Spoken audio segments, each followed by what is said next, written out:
Because autonomous driving is such an embryonic stage still, we think it's obviously it's still hard to tell which way it will fully go, but there's always unintended consequences.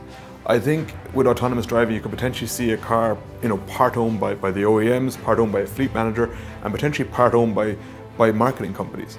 The advent of Uber, which is a great consumer service, or Lyft, or any of these others, has decreased the average speed during the day down to something like sub 10 miles per hour. And so it's really, those services started to clog the streets because they're just putting one passenger in one vehicle for the most part.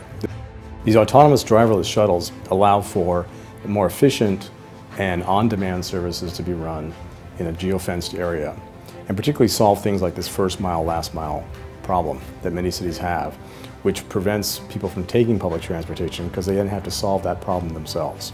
If you are a business guy, you have a wonderful car, you would like a very nicely car with weather seats, wonderful climate system, great displays, wonderful audio systems, and you get it today, and you will even get in the future better cars than that.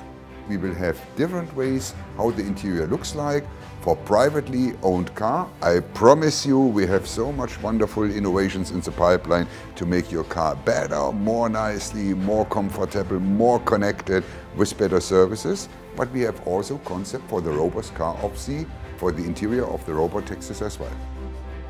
We believe that in the future there will be self-driving transporters participating in road traffic, bringing or taking things from A to B, which today would require typically a larger vehicle. In the future, in an autonomous world, you can expect three types of consumers: the ownership-driven consumer, the access-driven consumer, and the cost-driven consumer. So vehicles will be designed very specifically for these types of consumers. It's never going to be a one-fit solution for all business models, to an extent like how it is today. By 2030, we are actually estimating more than 20 million vehicles to be highly automated. The growth will actually come from two sectors, primarily from the shared mobility services that we see in the market today, and also in logistics.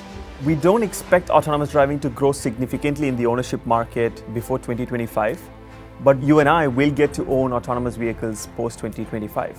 So we cluster growth markets in four: the mobility services, the logistics services, the personal ownership services, and the peripheral services.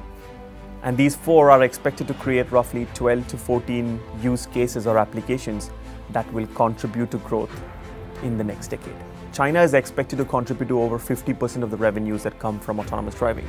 From all of the revenue that comes from services in China, we are expecting 60 to 65% to come from just the autonomous taxi services.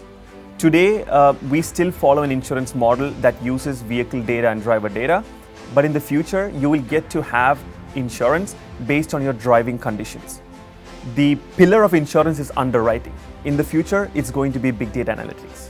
The holy grail for autonomous driving is to address the three biggest pillars to its best: the most convenient, the most cost-effective, and the most safe vehicle. That's the ideal autonomous vehicle in the future. The convergence of connected, autonomous, electric, and shared is so phenomenal in its impact to the future of this industry. Today, almost all the car manufacturers focus on making the best driving car. But tomorrow, the focus area will migrate to the best accessible car, the most usable car, the most amount of space in the car. So the primary area where you need to do an R&D investment is going to change from traditional powertrain to something else, new materials, new design philosophies, etc.